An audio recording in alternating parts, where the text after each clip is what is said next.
Après, sur les SMUR, il y a 4500 SMUR primaires par an, il y a 2000 transferts entre les hôpitaux, soit vers les CHU. Peut-être donner en tendance qui ont fait ici, peut-être. Alors, sur Saint-Brieuc, ça va être, sur les primaires, ça va être 2000 à peu près, et sur c'est 650.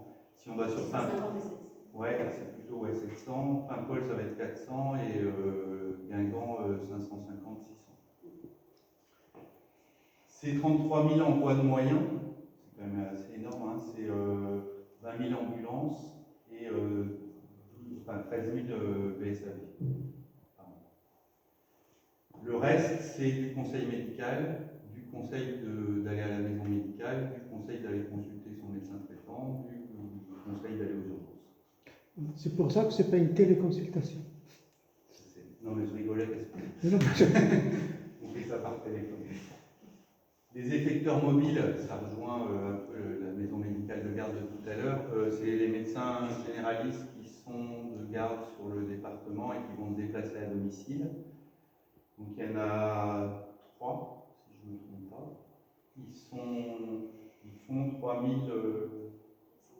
3000 sorties par, 3000 visites par an.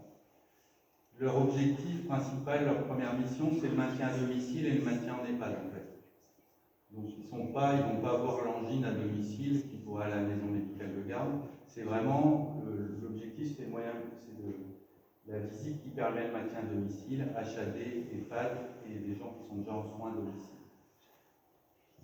Ils sont énormément parasités en fait par les certificats de décès, donc ça représente quasiment 25% de l'activité des effecteurs mobiles. Et donc c'est vrai que ça limite leur possibilité parce que quand on regarde sur certaines gardes, ils peuvent faire 160 km pour faire tel certificat de décès. Ils sont un peu fatigués après. Et puis si on regardait, la voie a changé, mais la maison médicale de garde de Saint-Brieuc, c'est 10 200 consultations par an. Et si on se remet en heure, en nombre de patients par heure, si on regarde sur les ouvertures de la maison médicale de garde, ça fait 4,7 patients à l'heure. C'est-à-dire que nous, à Saint-Brieuc, on atteint les limites de ce qui peut être basculé de la journée sur la garde, en fait. On a à peu près 6 000 ici. Ouais, sur l'année 2020. Ouais, c'est énorme. C'est énorme. En fait, nous, en régulation, à partir de 14 heures, globalement, ça se finit souvent par si vous trouvez personne à la maison médicale de garde alors qu'il est 14 heures et que les cabinets ferment plus tard. C'est un peu dommage, en fait, dire que tant qu'il y a une faible activité, c'est pas très gênant, mais quand on arrive à ces volumes-là, ça commence à être inquiétant. Et puis sur les passages aux urgences, ça fait sur le département de Dinan à Lannion, ça fait 157 000 passages par an. Et 25 000 sur l'année. 25 000 soins. En régulation, qu'est-ce qu'il y a comme personne ? Il y a un régulateur urgentiste.